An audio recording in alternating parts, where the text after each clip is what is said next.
आज के इस हिंदी व्याकरण कक्षा में आप सभी का स्वागत है। बच्चों, हम पहले ही भाषा, लिपि और व्याकरण का विस्तार से अध्ययन कर चुके हैं। आज की इस कक्षा में हम वर्ण विचार के बारे में पढ़ेंगे।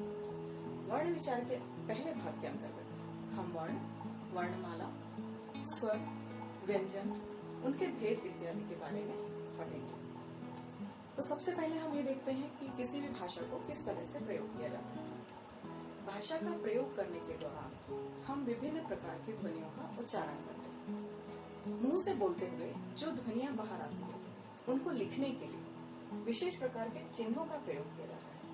ये लिपि चिन्ह कहलाते हैं और ये लिपि चिन्ह को ही हम वर्णों के नाम से जानते हैं। किसी भी भाषा को शुद्ध रूप से बोलने के लिए, लिखने के लिए हमें वर्णों की आवश्यकता होती है।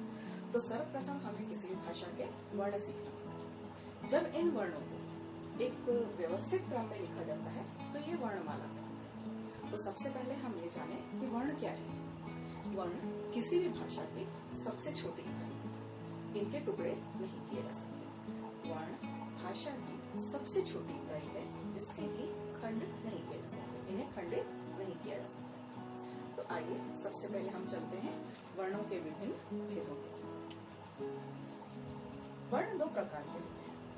पहला है स्वर और दूसरा व्यंजन। स्वर किसे कहते हैं?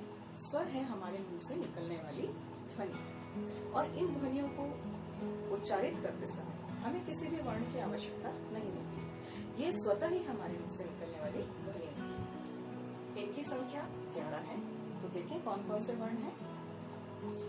इन्हें स्वर कहा जाता है और स्वर है अ, आ, ई, उ, री, ए, ओ, औ। और इसके पश्चात आप देख रहे हैं दो वर्ण और लिखे हुए हैं, अम और अह। स्वरों की पंक्ति में अंतिम दो वर्ण अम और अह लिखे हैं, किंतु ये स्वरों के साथ नहीं आते।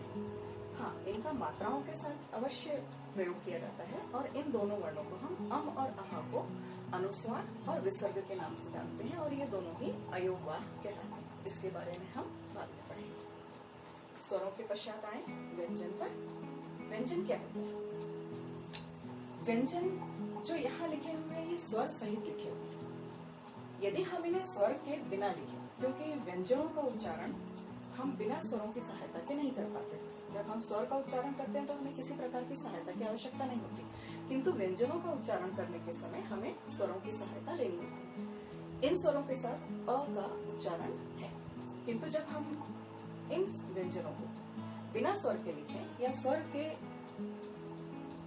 रहित लिखें तो इनको लिखने का तरीका ऐसा होता है। एक व्यंजन के नीचे हलंत लगाया जाता है और ये व्यंजन जो है ये स्वर रहित है। आइए यहाँ देखते हैं हम स्वर सहित इन व्यंजनों का उच्चारण करेंगे।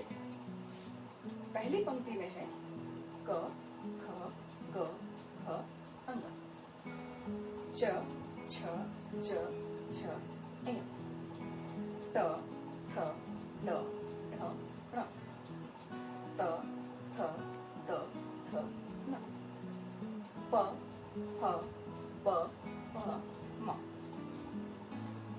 ये व्यंजन संख्या में 25 है।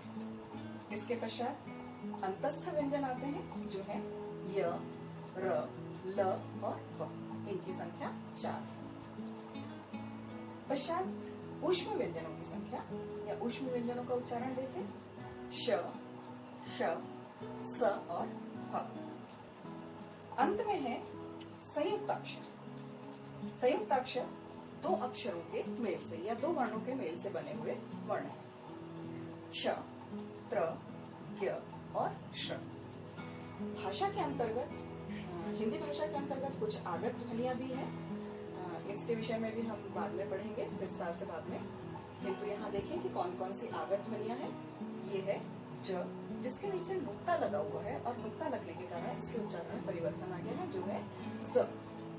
दूसरा है फ, इसके भी नीचे नुक्ता लगा है और ये कहलाता है फ। तीसरा जो लिखा हुआ है ये है अ। जब हम अंग्रेजी के ओ का उच्चारण करते हैं तो आ की तरह होता है और इसके ऊपर अर्धचंद्र लगा है। तो आज के पहले भाग में इतना ही। अगले भाग में हम स्वरों के भेद और व्यंजनों के बारे में विस्तार से अध्ययन करेंगे। आइए अब हम स्वरों के भेदों के बारे में पढ़ेंगे। स्वर के मुख्यतः 3 भेद। पहला है ह्रस्व स्वर, दूसरा है दीर्घ स्वर और तीसरा है प्लुत स्वर। ह्रस्व स्वर यानी छोटी ध्वनि, वे ध्वनियां जिनको उच्चारण करते समय हमें कम समय लगता है। वे ध्वनियां हैं अ, ई, उ और री। इनकी संख्या है 4। स्वरों का दूसरा भेद है दीर्घ स्वर। दीर्घ स्वर अर्थात बड़े, जैसे ह्रस्व छोटे हैं तो दीर्घ हम बड़े के नाम से जानते हैं। और दीर्घ स्वर यानी वे स्वर या वे ध्वनियां जिनको उच्चारण करते समय हमें ह्रस्व स्वर से दोगुना समय लगता है। और ये ध्वनियां हैं आ, ई, उ, ए, ओ, औ। दीर्घ स्वरों की संख्या 7 है। स्वरों का तीसरा भेद प्लुत स्वर कहलाता है। और प्लुत स्वर वे ध्वनियां हैं या वे उच्चारण है जिनका उच्चारण होने वाला समय ह्रस्व स्वर और दीर्घ स्वर से तिगुना समय लेता है। इसका एक उदाहरण हमारे सामने है ओम। जब हम ओम का उच्चारण करते हैं तो ये ह्रस्व स्वर और दीर्घ स्वर से तिगुना समय लेते हुए उच्चारित होता है। हिंदी में 11 स्वरों के अतिरिक्त अंत में हम 2 और वर्णों का प्रयोग करते हैं, जो है अम और अह। ये स्वर न होते हुए भी इनका प्रयोग हम मात्राओं के रूप में करते हैं। इन्हें हम अयोगवाह कहते हैं। अम एक बिंदी के रूप में लिखा जाता है और इससे बनने वाले शब्द है संख्या, संख्या इत्यादि। आहा 2 बिंदियों के साथ प्रयोग होता है, जैसे गायन, अतः। इन्हें हम विसर्ग के नाम से जानते हैं और इनका प्रयोग हिंदी भाषा में कम होता है। संस्कृत भाषा में विसर्ग का प्रयोग अधिकाधिक किया जाता है। अनुस्वार व्यंजनों को लिखते समय जब हमने क से म तक का पढ़ा था, क ख ग घ गंगा, च छ ज झ इया, ट ठ ड ढ ढ, त थ थ थ न, प फ ब भ भ। इनके अंतिम अक्षर जो जिनका उच्चारण हम करते हैं तो हमें नासिका से भी प्रयोग करना है। अंग, इया, ण, न और म। जब इन्हें हम शब्दों के दौरान प्रयोग करते हैं तो इनका चिन्ह जो हो जाता है एक बिंदी के रूप में होता है। शिरोरेखा के ऊपर एक बिंदी के रूप में प्रयोग किए जाने वाले पंचमाक्षर अंग का जब प्रयोग करेंगे गंगा के शब्द तो इसे इस तरह लिखेंगे। इया व्यंजन में प्रयोग करेंगे तो इस तरह से लिखेंगे एक बिंदी के प्रयोग के साथ। झंडा, डंडा इत्यादि लिखेंगे तो एक बिंदी के साथ इनका प्रयोग होगा। न, संत, अंत इत्यादि में प्रयोग होगा और इसे भी हम एक बिंदी के साथ जो कि शिरोरेखा के ऊपर इस तरह से दर्शाई जाएगी। म, खंभा जब लिखेंगे तो इस प्रकार से लिखा जाएगा। अनुनासिक का चिन्ह है एक अर्धचंद्र के रूप में। एक चंद्र शिरोरेखा के ऊपर चंद्र और चंद्र के साथ एक बिंदी का प्रयोग।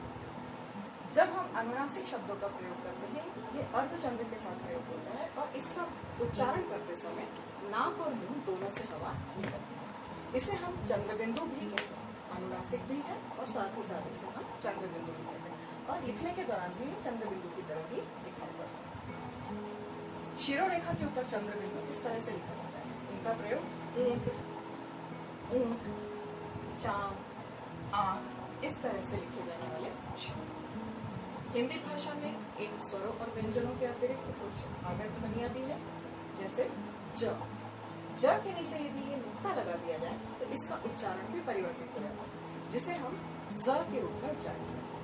ह के नीचे यदि बिंदी लगा दी जाए तो ये नुक्ता फ के रूप में उच्चारण करता है, जैसे जरूरत, जहर, जहाज इत्यादि। यदि फ का प्रयोग करते हैं तो फैसला, फ में नीचे नुक्ता लगाने से उसका उच्चारण फ ना होकर के फ के रूप में किया जाता है। फरियाद, फैसला, फासला इत्यादि शब्द ये आगत ध्वनियों के नुक्ते के साथ प्रयोग किए जाने वाले शब्द हैं। ये हिंदी भाषा के शब्द ना होते हुए अरबी या फारसी भाषा के शब्द हैं। इन ध्वनियों के साथ साथ कुछ ऐसे भी उच्चारण है जिसमें कि हम अर्धचंद्र का प्रयोग करते हैं और ये शब्द ज्यादातर अंग्रेजी भाषा के शब्द हैं, जैसे बॉल, डॉक्टर, डॉल, कॉलेज इत्यादि शब्दों में हम बिंदी नहीं लगा करके सिर्फ एक अर्धचंद्र लगाते हैं और इनका उच्चारण भी बदल जाता है। आइए हम स्वरों की मात्राओं के बारे में पढ़ेंगे। स्वरों को जब व्यंजनों के साथ जोड़ा जाता है उनके साथ मात्राओं का प्रयोग। इन विभिन्न स्वरों में अ का कोई पहचान चिन्ह या कोई मात्रा नहीं। बाकी स्वरों के साथ जो मात्राएं हैं या जो चिन्ह हैं उन्हें हम देखें। अ के साथ कुछ नहीं। आ के साथ इस प्रकार, आ के स्वर के लिए इस प्रकार की मात्रा प्रयोग होती है। छोटी ई के साथ इस प्रकार, ई के साथ इस मात्रा का प्रयोग होता है। उ इस तरह से गुंडी बना करके लिखा जाता है। उ व्यंजन के नीचे इस तरह से लिखा जाएगा। री का प्रयोग कुछ इस तरह से किया जाता है। ए शिरोरेखा के ऊपर एक मात्रा बनाई जाती है। ए के लिए हम शिरोरेखा के ऊपर 2 मात्राएं बनाते हैं। ओ के लिए शिरोरेखा के ऊपर एक मात्रा के साथ एक खड़ी लाइन हम इस तरह से खींचते हैं। ओ के लिए 2 मात्राएं और एक खड़ी लाइन खींचते हैं। इनके प्रयोग के लिए देखें। अ जब हम अ के उच्चारण के साथ कुछ शब्दों का प्रयोग करते हैं या इन व्यंजनों के साथ इन्हें हम लिखते हैं तो हमें अ की ध्वनि सुनाई पड़ती है, जैसे कल, न। आ के साथ हाथ, काला। ई के साथ जब हम प्रयोग करेंगे तो दिन, दिवस। मात्रा का प्रयोग इस तरह से किया जाता है। ई, तीन, की। ऊ के लिए कुल, कुल। ऊ जब लिखा जाए तो हम वर्ण के नीचे या व्यंजन के नीचे इस प्रकार से लिखते हैं और इसका उच्चारण होता है फूल, सूत। री व्यंजन के नीचे इस तरह से लिखा जाएगा, छोटे से सी के तरह से इसको बनाते हैं और उच्चारण इसका होगा री की तरह। नृत्य, वृक्ष।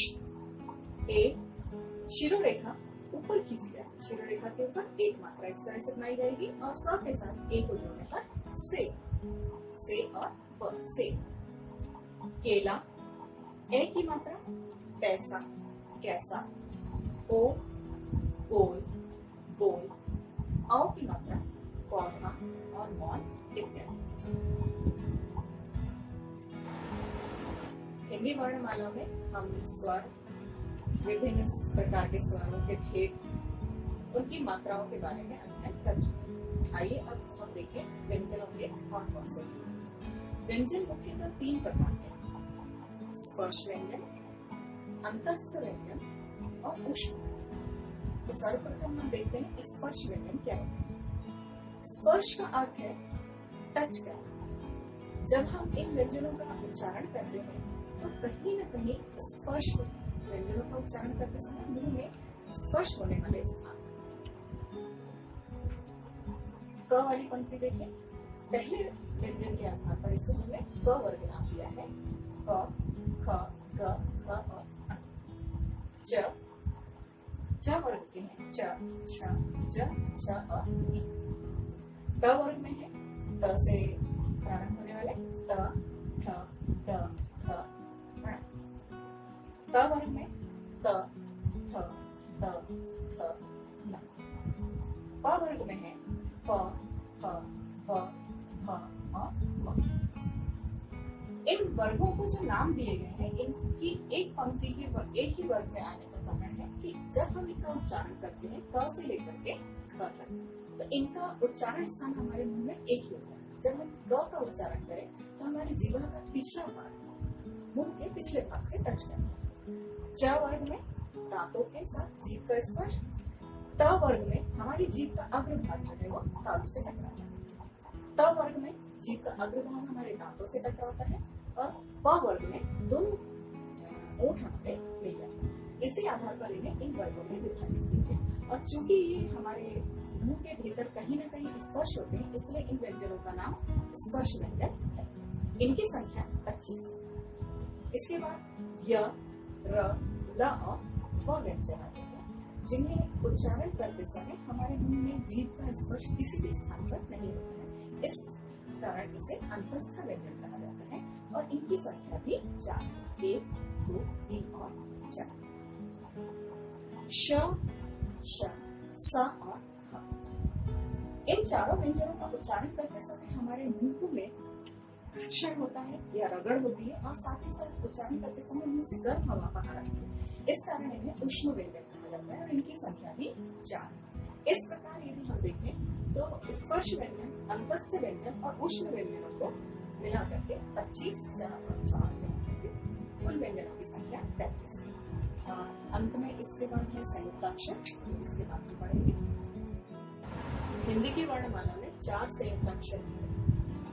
ये विभिन्न वर्णों के मेल से बने हैं, छ, त्र, ज्ञ और श। छ संयुक्ताक्षर क और श के मेल से बना है, जिसके उदाहरण है कक्षा, क्षमा इत्यादि। त्र संयुक्ताक्षर जब देखें तो इसे त और र के मेल से बनाया गया है, उदाहरण के तौर पर त्रिशूल और पत्र इत्यादि। ज्ञ संयुक्ताक्षर ज और य के संयोग से बना है, उदाहरण है इसके ज्ञान, आज्ञा, ज्ञान इत्यादि। श्र, श और र के मेल से बना है, जैसे श्रम और परिश्रम। इनके अतिरिक्त हिंदी भाषा में जब 2 समान व्यंजनों का एक साथ प्रयोग होता है तो उसे हम द्वित्व व्यंजन के नाम से जानते हैं, जैसे त और त का साथ में प्रयोग, ब और ब का साथ में प्रयोग, ल और ल का साथ में प्रयोग, ट और ट का साथ में प्रयोग। इसके अतिरिक्त और भी कुछ अन्य उदाहरण हैं, जैसे हम त और त का प्रयोग करते हैं तो इससे बनने वाले शब्द होते हैं पत्ता, छत्ता इत्यादि। ब का जब प्रयोग करें तो होता है डिब्बा, गुब्बारा इत्यादि। ल और ल के प्रयोग से बनने वाले शब्द हैं बिल्ली, दिल्ली इत्यादि। ट और ट में हो गया मिट्टी, गिट्टी आदि शब्द। यहाँ पर हमने 2 समान व्यंजनों का साथ ही साथ प्रयोग किया, किंतु 2 समान व्यंजनों का प्रयोग न हो सके कहीं कहीं हम अलग अलग व्यंजनों का भी प्रयोग करते हैं, जिसे हम संयुक्त वर्णों का प्रयोग भी कह सकते हैं। और ये है क और य का प्रयोग जब हम करें तो शब्द बनते हैं वाक्य, क्या इत्यादि। न और य का यदि प्रयोग हम करते हैं तो अन्य, कन्या इत्यादि शब्द बनते हैं। द और य का प्रयोग जब हम करते हैं तो विद्या, विद्यालय इत्यादि शब्दों का प्रयोग निर्माण होता है। क और त जब हम करते हैं तो भक्त इत्यादि शब्दों का निर्माण होता है। इन शब्दों के निर्माण के साथ साथ हमें ध्यान देना होता है कि जब भी हम शब्दों का प्रयोग करें तो बिना हलंत के यदि लिखे जाते हैं तो ये स्वर रहित होते हैं। यदि हम क लिखें और उसमें हलंत लगा होगा तो ये स्वर रहित है।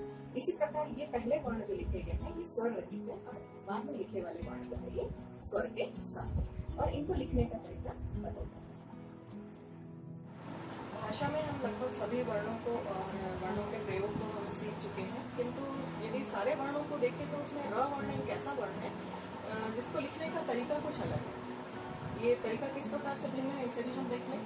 हम जब वर्णों को लिखते हैं तो इनके लिखने में हम देखते हैं कि खड़ी पाई और आधी पाई इनका प्रयोग होता है। अब खड़ी पाई वाले जो शब्द है ये यदि देखें या वर्ण देखें तो अ है, क है, च है, इनमें ये पाई जो बनी है ये पूरी बनी है, इसे हम खड़ी पाई या पूरी पाई कहते हैं। जब हम आधी पाई की बात करें तो आधी पाई से बनने वाले शब्द हैं ट,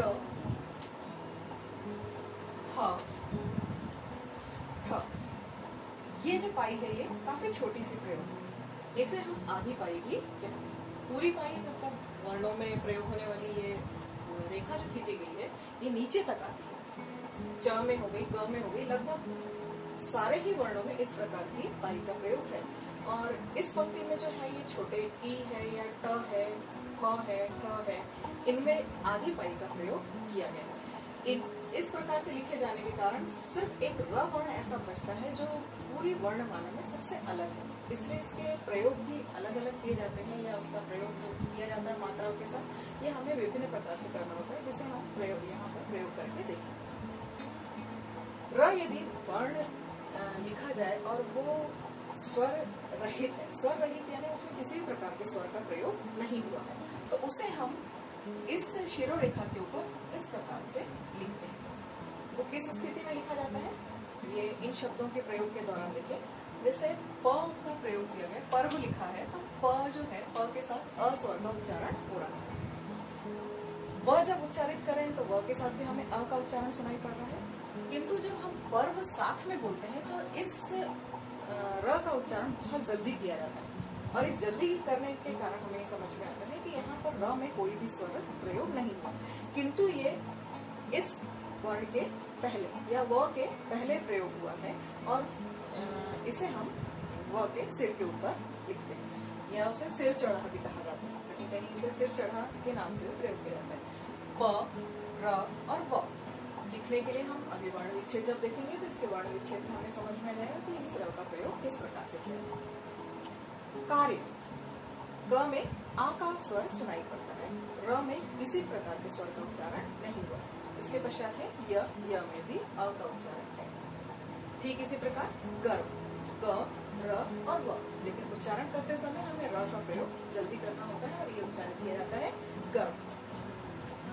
अगले क्रम में है र का एक प्रयोग और है, जबकि र स्वर के साथ है, स्वर के साथ है, और स्वर के साथ होने के साथ साथ जो पहला वाला व्यंजन है वो स्वर रहित है, अर्थात उसमें स्वर का प्रयोग नहीं हुआ है। जब हम क्रम शब्द का उच्चारण करते हैं तो क के बाद हमें र का उच्चारण सुनाई पड़ता है, लेकिन हम इसे पहले र की तरह सिर पर नहीं चढ़ा सकते, क्योंकि पहला वाला जो वर्ण है ये स्वर रहित है और र में स्वर है, और यहाँ पर पूरी पाई है, तो इसे हम एक पदेन के रूप में प्रयोग करते हैं, या उसको हम कहते हैं कि ये इसके पैरों में झुका हुआ है। क के अंदर जब र लिखा जाए तो इस प्रकार से रेखा खींची जाती है और उच्चारण होता है क्र। क्र के बाद म में अ का स्वर जुड़ा हुआ है। प्रथम भी इसी प्रकार से लिखा गया है, और ग्रह जो कि पूरी खड़ी पाई के नीचे जोड़ा गया है। ठीक इसी प्रकार इसका तीसरा प्रयोग जो है र का, हम विभिन्न प्रयोग जो पढ़ रहे हैं इसमें तीसरी प्रकार से जो प्रयोग किया जाता है उसको लिखने का जो तरीका है वो इस तरह से, पदेन ये भी है और ये भी है, लेकिन ये इस लिखने का जो तरीका है ये बदल जाता है। इसे हम उल्टे, अंग्रेजी के उल्टे वी के तरह से लिखते हैं, और ये लिखे जाते हैं जो आधी पाई वाले वर्ण है। आधी पाई वाले वर्ण अर्थात जिनके नीचे घुंडी बनी हुई है, पाई यहीं पर खत्म हो जाती है, और इस वर्ण को बनाते समय नीचे ये गोलाई लिए हुए मिलते हैं, और यदि इसमें हम इसको र को जोड़ेंगे तो शब्द ही बदल जाएगा। यदि हम ट में इस एक प्रकार से जोड़ते हैं तो ये दिखाई पड़ता है द की तरह, इसलिए लिखने का तरीका गलत है। हम लिखते हैं ट के नीचे उल्टा भी बना करके और इसे ट्रक का उच्चारण करते हैं। ठीक ऐसे ही क्रम और राश, वर्ण विच्छेद में यह पूरी तरह से समझ में आ जाएगा कि हम इसका प्रयोग किस तरह से करते हैं, विच्छेद करते हुए कैसे लिखा जाता है। आइए देखें वर्ण विच्छेद। एक और इसमें र का जब मात्राएं प्रयोग की जाती है तो र में ऊ का, क्योंकि ये किसी भी प्रकार की पाई से रहित वर्ण है, र में किसी प्रकार की पाई का प्रयोग नहीं किया गया है, तो हमें मात्राएं लगाते समय जिसमें ऊ की मात्रा जो होती है वो इस तरह से प्रयोग की जाती है। एक ऊ इस तरह घुंडी लगा करके लिखा जाता है और एक इस तरह से लिखा जाता है। तो इसको हम कैसे लिखेंगे? र में जब हम लिखते हैं तो र शब्द के बीचों बीच इसका प्रयोग करते हैं। छोटा ऊ लिखना है तो इस तरह से लिखेंगे, और बड़ा ऊ लिखना है तो हम र के पेट दोनों ही तरह से लिखने में यहाँ घुंडी लगा करके लिखेंगे और पेट के बीचों बीच से उसे नीचे उतारेंगे। छोटा ऊ या ये मात्रा जब लगाते हैं तो इसमें घुंडी नहीं बनाई जाती है, र में इस तरह से लगाई जाती है। आइए हम आते हैं वर्ण विच्छेद। वर्ण विच्छेद का अर्थ है हम वर्णों को अलग अलग करके स्वर के साथ जो उच्चारण किए गए हैं उन स्वरों को हम इन व्यंजनों के साथ अलग करके लिखेंगे। तो कुछ एग्जाम्पल या कुछ उदाहरण यहाँ पर हम देखते हैं। जैसे लिखा हुआ है यहाँ पे नल। नल कैसे लिखा जाएगा? पहला व्यंजन है या पहला वर्ण है यहाँ पर न, और न में हमें स्वर सुनाई पड़ता है अ का। तो जब हम न लिखते हैं, ये न लिखते हैं तो न में पहले हम हलंत लगाते हैं क्योंकि इसमें स्वर नहीं है, और जब हम स्वर रहित व्यंजनों को लिखते हैं तो उसके नीचे हमें हलंत लगाना आवश्यक है।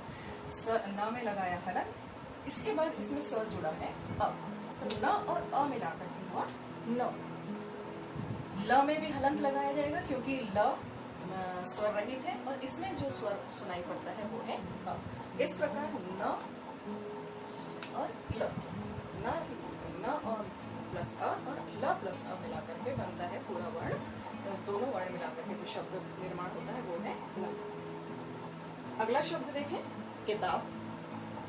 किताब में हमें मात्रा जो है सीखी हमने, उसमें इसका इस प्रकार से प्रयोग किया गया, अर्थात ये ई की मात्रा है।